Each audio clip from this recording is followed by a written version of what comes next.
Resmi, Presiden FIFA konfirmasi Jepang, Australia, dan Korea Selatan join FIFA Asian Cup 2026 di Indonesia. Malaysia kepanasan tak diajak, FAM, FIFA tak adil perlakukan kami.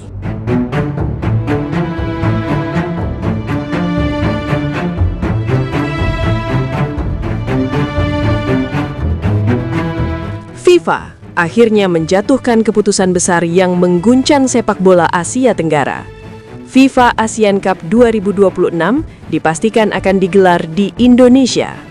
Bukan sekadar tuan rumah biasa, Indonesia juga dipercaya menggelar FIFA Series pada bulan Maret tahun depan. 2 event resmi FIFA dalam satu waktu. Dan ini bukan kebetulan, bukan juga hasil lobby instan. Ini murni keputusan strategis FIFA. Dalam sepak bola modern, FIFA tidak lagi hanya bicara soal kualitas tim di atas lapangan. Yang mereka hitung sekarang jauh lebih dingin dan kejam. Angka, rating siaran, jumlah penonton, engagement media sosial, daya beli supporter, dan minat sponsor global.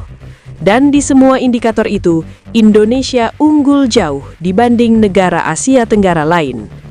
Stadion di Indonesia hampir selalu penuh. Bukan cuma saat laga besar, tapi bahkan di pertandingan uji coba. Supporter datang dari berbagai daerah, bela-belain perjalanan jauh, beli tiket, beli jersey, hidupkan ekonomi sekitar stadion. Bagi sponsor, ini pasar basah. Bagi FIFA, ini mesin uang yang berjalan sendiri. Itulah mengapa FIFA menunjuk Indonesia sebagai tuan rumah FIFA Asian Cup. Atmosfer sepak bola yang gila, fanbase yang masif, dan exposure media yang luas. Sponsor tidak perlu diyakinkan, mereka justru antre. Brand global ingin logonya terpampang di Stadion Indonesia, disiarkan ke jutaan mata, dan dibicarakan di media sosial selama berhari-hari. Dan di titik inilah, keputusan FIFA jadi sangat logis. FIFA Asian Cup sejatinya adalah turnamen regional ASEAN. Tapi untuk edisi 2026, FIFA membuat terobosan besar. Mereka menambah 3 negara non-ASEAN, Jepang, Korea Selatan, dan Australia. 2 raksasa Asia Timur dan 1 kekuatan besar Asia Pasifik. Alasannya sederhana tapi menampar. FIFA menilai kekuatan Indonesia saat ini terlalu kuat jika hanya melawan negara ASEAN murni. Dengan materi pemain yang semakin matang, pengalaman internasional yang bertambah, dan tren performa yang menanjak, Indonesia dianggap sudah berada satu level di atas rata-rata Asia Tenggara. FIFA tidak ingin turnamen ini timpang. Mereka ingin kompetisi yang seimbang, keras, dan layak jual secara global. Jepang dan Korea Selatan membawa kualitas teknik dan disiplin. Australia membawa fisik dan intensitas. Dan Indonesia, mereka membawa atmosfer paling brutal di kawasan ini. Dari sisi komersial, ini paket sempurna. Laga Indonesia versus Jepang, Indonesia versus Korea Selatan, atau Indonesia versus Australia di stadion penuh puluhan ribu supporter, itu bukan cuma pertandingan, itu produk global. Rating naik, sponsor senang, FIFA tersenyum. Lalu bagaimana dengan Malaysia? Disinilah konflik mulai memanas.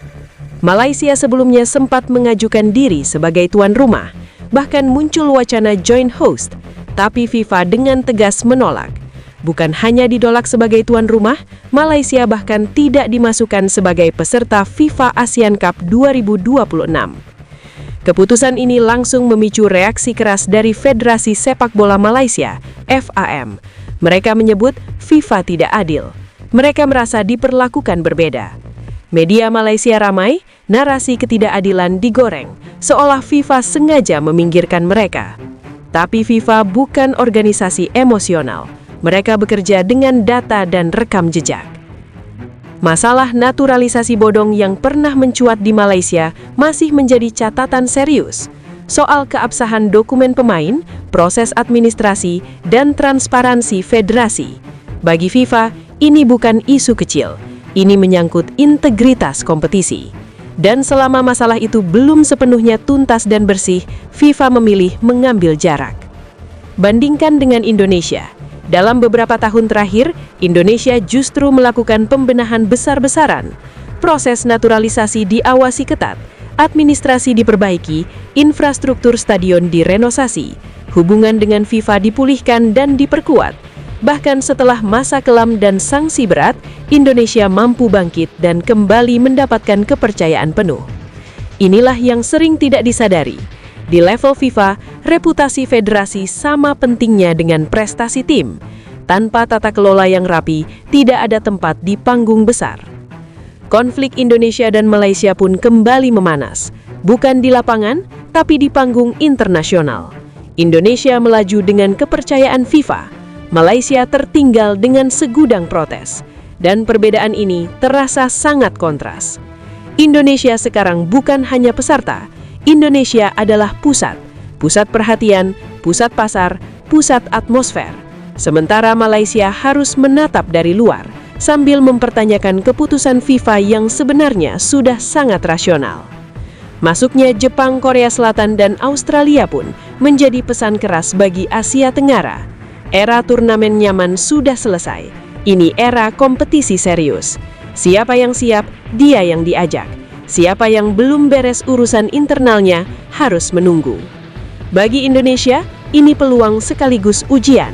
Ujian untuk membuktikan bahwa kepercayaan FIFA tidak salah alamat, bahwa sepak bola Indonesia bukan hanya ramai, tapi juga dewasa dan profesional. Dan bagi negara lain, termasuk Malaysia, ini peringatan keras. Benahi federasi, benahi sistem, atau tertinggal lebih jauh. Sekarang, pertanyaannya sederhana tapi panas. Apakah keputusan FIFA ini murni soal kualitas dan komersial? Atau memang sudah waktunya peta kekuatan sepak bola Asia Tenggara berubah total? Tulis pendapat kalian di kolom komentar. Setuju atau tidak dengan langkah FIFA? Dan menurut kalian, apakah Indonesia benar-benar sudah terlalu kuat untuk level ASEAN?